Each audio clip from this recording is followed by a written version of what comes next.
I'd like to tell you about my proposed dissertation project and the issues related to human subjects. My dissertation will focus on the state of physician assistant clinical education. Specifically, how significant is the preceptor bottleneck, and is it exacerbated by low female participation?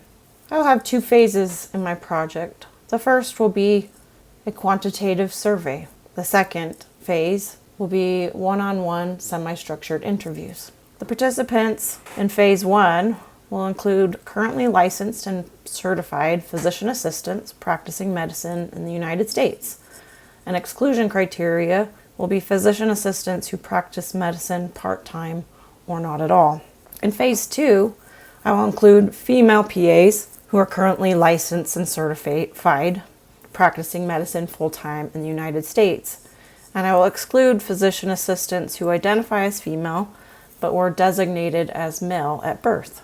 In phase 1, I will recruit subjects through voluntary response and convenient sampling. First, I will ask PA programs from 50 randomly selected PA programs across the nation to forward the survey to alumni. If I don't get enough responses, I will add 10 more programs at a time as needed every 2 weeks. I will also post the survey on social media, including Facebook and LinkedIn, particularly in PA relevant groups. And I will also post the survey on the AAPA Huddle, which is an online forum for PAs. I'll also utilize word of mouth and convenient sampling through my own personal network. In phase 2, I will follow up with female survey respondents from phase 1 who volunteered to participate in the research.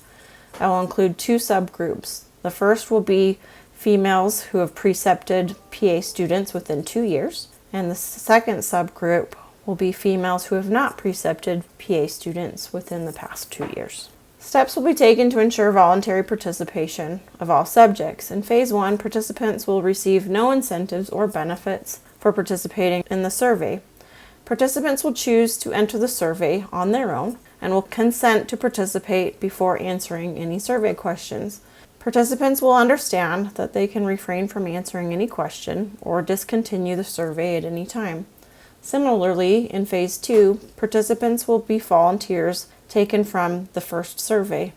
Participants will understand that they can also refrain from answering any questions or discontinue the interview at any time. There will be a gift card incentive offered to those in phase 2, but it is not enough money to be overly influential. There is one consideration for a researcher's dual role. The researcher is a PA educator, particularly one who actively recruits preceptors. However, providers will not be recruited to precept PA students during this study. There are minimal anticipated risks or associated benefits with participating in either phase of this research project. There is always a risk of loss of privacy or emotional stress that may be associated with talking about someone's experiences in their career or with precepting. The survey is anticipated to take less than 15 minutes, and the one-on-one semi-structured interviews would probably take about an hour each. Participants will be screened for eligibility. In phase 1, participants will be screened after their consent during the survey using skip logic. This means that if a PA answers a question and they do not meet the inclusion criteria or they meet the exclusion criteria, through the skip logic, they will be directed to end the survey.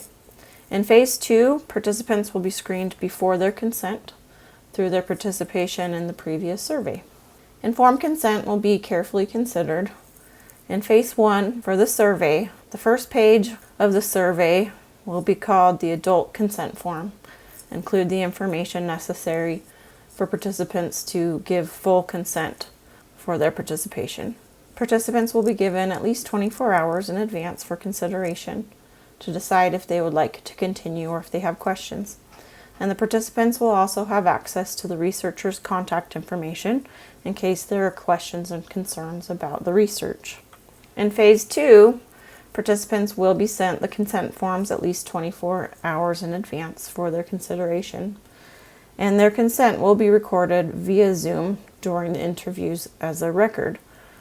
Participants will also be given time to ask questions and perform a teach-back method to validate their understanding. Participants will also be given the contact information for the researcher in case they have questions and concerns that arise after the interview process. It is expected that my project will be exempt in the IRB review process. I plan to submit my proposal to the IRB in May of 2023. I will be using the IRB Institutional Review Board at Rocky Mountain University of Health Professions. Here's the contact information. I will also provide this contact information for the participants of my survey and interviews in case they have additional questions and concerns that need to be addressed.